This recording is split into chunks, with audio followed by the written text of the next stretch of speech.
Salut YouTube, c'est Cédric Marron03 Allier. On se retrouve aujourd'hui pour la présentation d'un booster Yu-Gi-Oh! Donc avant ça, nous sommes sur ma page Facebook. Je suis à 20 j'aime, donc j'aimerais en avoir un peu plus.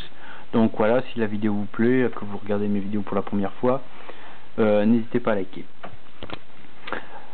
Donc édition du jour, ça va être les Spectres de l'ombre, Shadow Spectre, annoncé en OCG. L'édition est très accro aux zombies, aux monstres vampires. Un archétype dark dédicacé pour Halloween. On va découvrir l'extension. Pour moi, l'extension est plutôt sympa dans l'ensemble. Ça va. Je l'ai trouvée un peu barbante, un peu lassante, mais dans l'ensemble, Konami a fait une bonne extension, on va dire. C'est pas non plus la meilleure. Donc, vous avez tous entendu parler de la nouvelle archétype vampire et du nouveau archétype Fantorus. Donc c'est un archétype zombie, démon, tout pour Halloween, on va dire. Donc là c'est la carte de la preview, donc c'est Ghoul Fantorus. C'est un monstre zombie, niveau 3, attaque 1100, défense 1200. Ouais, on va la passer. Ensuite on a la carte numéro 1 de l'extension, donc c'est Dragon Labradorite.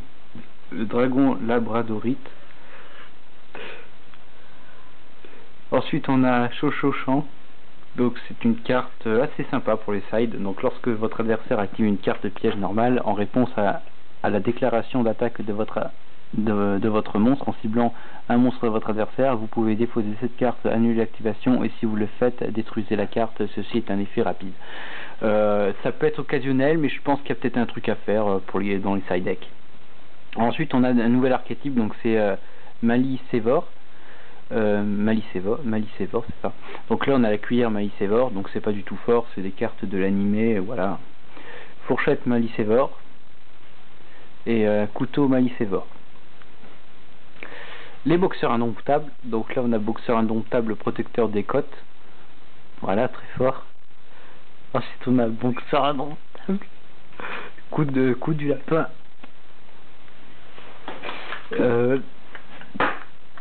On va passer ensuite au druide. Donc là on a druide win secte secrète. Je vais passer bien sûr les cartes de l'animé, hein. On va plus s'attarder aux Fantorus qu'autre chose. Autre carte druide, donc là c'est le deuxième, c'est druide secte secrète. Pardon. Ensuite on a quelques dragons dans l'édition, donc ça doit être de Misael, un joueur de Yu-Gi-Oh dans Zexal. Donc là on a dragon mythique de l'arbre. Ça a peut-être une place pour le dragon ruler, mais bon, ça va pas modifier le metagame. Dragon mythique de l'eau, voilà. Dragon protecteur cuirassé, très beau. Dragon absorption d'âme. Il y a quelques dragons en plus sortis exclusifs, en 4000 d'attaque celui-là. Ensuite on a des ratons laveurs. Donc là on a bébé raton laveur Poco, bébé raton laveur Tentant. Donc là il y a un superbe Xyz raton laveur. C'est la seule carte qui m'intéresse dans l'édition parce que je vais jouer Frog Monarch et forcément les Xyz rang 2 c'est super bien. Ensuite on va parler des Fantorus, donc on va un petit peu développer l'archétype. C'est un archétype que je trouve très pas anti-méta mais très défense, parce que c'est des monstres à effet flip. On va découvrir la première, donc non invocable normalement, sauf si vous contrôlez un monstre Fantorus. Une fois par tour, vous pouvez changer cette carte en position de défense face verso. Lorsqu'un monstre de votre adversaire déclare une attaque directe, ou alors un monstre Fantorus que vous contrôlez est ciblé par une attaque, vous pouvez annuler l'attaque, et si vous le faites, invoquer spécialement cette carte depuis votre main en position de défense face verso. Voilà, c'est la carte super rare, c'est la plus cotée de l'édition. Je sais pas trop ce qu'on va en faire, mais voilà, ça reste au goût de tout le monde. Donc là on a ensuite Spectre Fantorus, deuxième Fantorus, donc là c'est un fantôme. On va un petit peu détailler la carte. Voilà, on va attendre que ça charge. Donc là on voit un superbe fantôme. Donc 600 d'attaque, donc là on va pas s'affoler dessus. 50 centimes, pas du tout coté. Non invocable normalement, sauf si vous contrôlez un monstre Fantorus. Une fois par tour, vous pouvez changer cette carte en position de défense face verso. Lorsqu'un monstre Fantoruse est détruit par un effet de carte de votre adversaire au combat, avec un monstre attaquant votre adversaire et envoyé au cimetière. Vous pouvez invoquer spécialement cette carte depuis votre main, position de défense face adversaire, et si vous le faites, piocher une carte. Voilà, c'est assez spécial. Bon, on a vu les Fire Fist, les cartes avec les MP, tout ça, des bugines un peu comme les noirs. Troisième monstre, Fantoruse, donc là c'est la sorcière Fantoruse, c'est un magicien, ça change. Alors, on va 50 centimes, non invocable normalement, sauf si vous contrôlez un monstre Fantoruse une fois par tour, vous pouvez changer cette carte en position de défense face verso. Une fois par tour, vous pouvez cibler un monstre face recto contrôlé par votre adversaire, changez-le en position de défense face verso. Je comprends pas trop encore l'archétype, il faudrait faire des decks, tout ça sur du network, mais je pense pas que l'archétype est compétitif. En plus, avec l'heure d'aujourd'hui, le deck qui marche vraiment, c'est Dragon Ruler. Quatrième Fantoruse, ça va être Yuki Onna, Fantoruse. Voilà.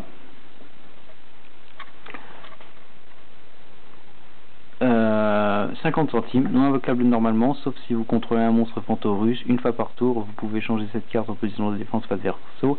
Lorsque cette carte est détruite au combat et envoyée au cimetière, vous pouvez changer le monstre qui l'a détruit en position de défense face verso, et si vous le faites, il ne peut pas changer sa position de combat. Voilà, c'est moyen.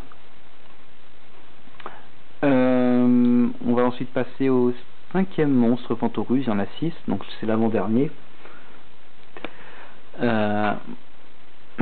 Ils ont pas des grosses attaques, hein, mais bon, voilà. Non invocable normalement, sauf si vous contrôlez un monstre Fantoruse, donc c'est comme tous les Fantoruse. Une fois par tour, vous pouvez changer cette carte en position de défense face verso. Lorsque cette carte est retournée face recto, vous pouvez ajouter un monstre Fantoruse. C'est un tuto dont le niveau est inférieur ou égal au monstre... ou égal... alors j'en étais où? Est égal au nombre de Fantoruse que vous contrôlez depuis le deck à votre main. Donc comme ils sont de niveau 1, c'est très bien, vous ne pouvez utiliser TP qu'une fois par tour. Voilà. Et le dernier, c'est le Stein Fantoruse. Voilà.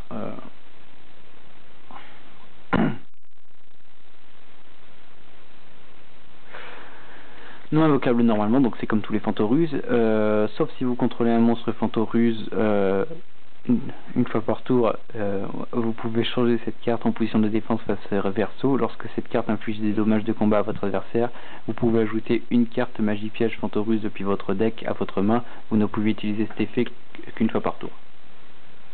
Voilà. Ils n'ont pas beaucoup d'attaques, donc c'est pour ça que j'en ai pas parlé. Donc celle-là, 6600. Ensuite, on a des bugines. Il y en a une, c'est la première carte en dispo que je vois. C'est Bugine Mikazuchi. Voilà, bête guerrier, donc ça marche avec Tenki. Ensuite on a Bujinji Corneille, donc c'est des animaux, un peu comme les Fire Fist. Là c'est l'oiseau. Bujintei Ibis. Quatrième Bujin, c'est Bujingi Sanglier. Cinquième Bujin, c'est Bujingi Mille Pattes. Et on retrouve aussi des bêtes fantômes, donc là on a bête fantôme Béga Staphoscon. Bête fantôme, Mecha, K-Griffin. Ensuite on a des vampires, donc là c'est la sorcière vampire. Vraiment un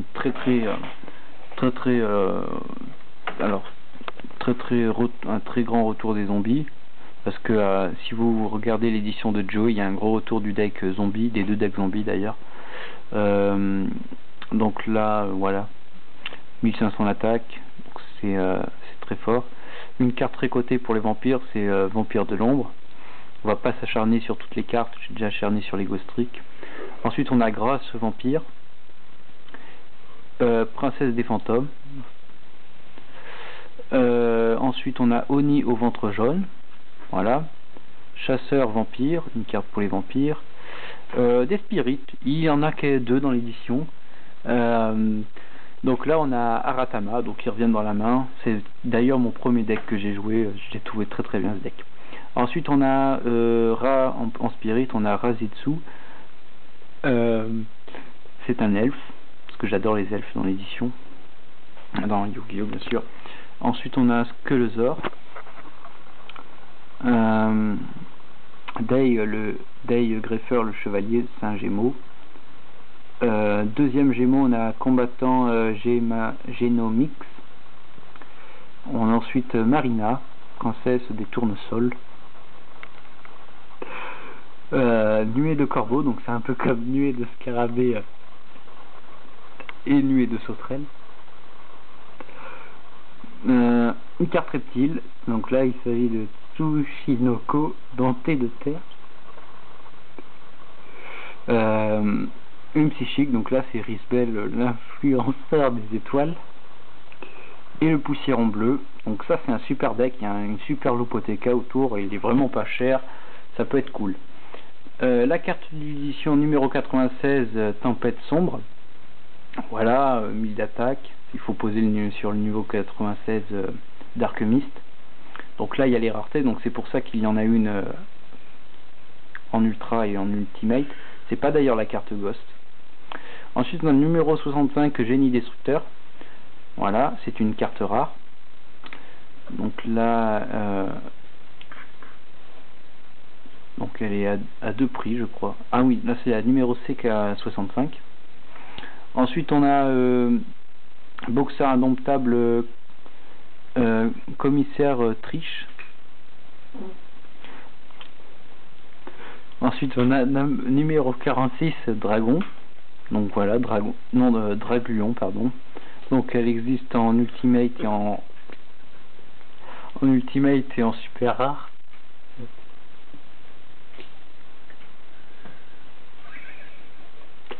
Le numéro 65, Raton laveur, Sandatu, donc c'est comment? Parce qu'on c'est mal Sandayu je crois. Voilà, c'est Sandayu. Donc lorsqu'on peut détacher une fois par tour une carte qui lui est attachée, pour invoquer spécialement un token Raton laveur. Et il est très très bien ce token parce qu'il prend l'attaque du meilleur monstre sur le terrain. Donc ça peut débarrasser un gros ton sur le terrain.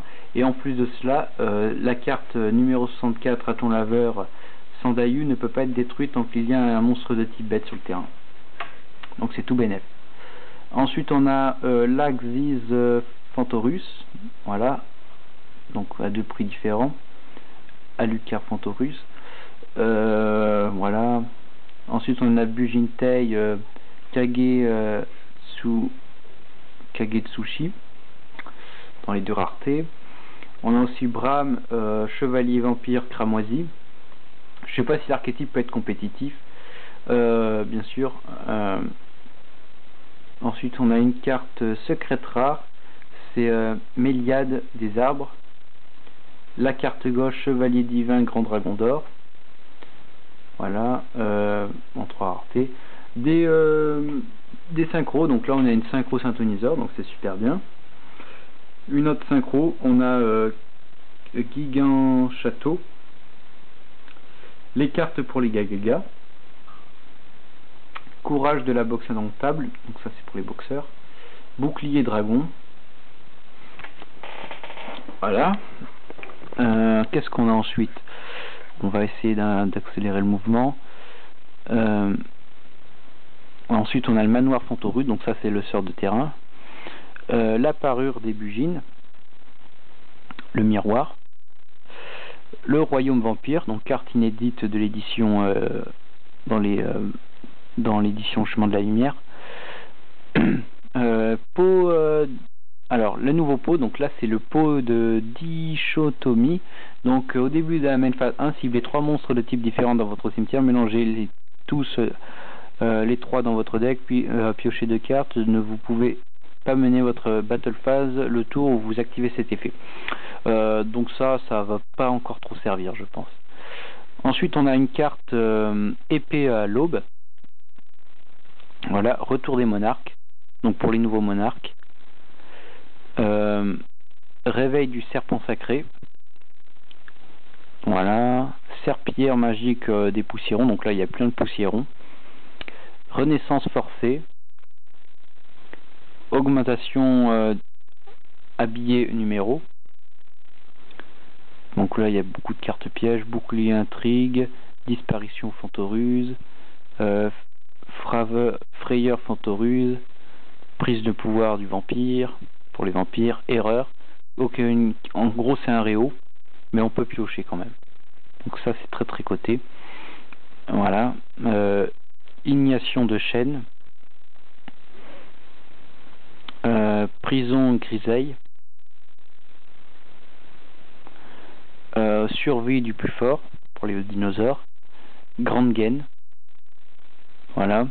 Des cartes inédites pour Konami, donc en TCG. Donc là on a Mujingi Corbeau, le Duc Vampire, le Géant Arc-Démon, la Dame du Lac. Donc c'est un aquasyntoniseur. C'est pour le nouvel archétype Chevalier Noble. Donc là on a Borz Chevalier Noble. Voilà.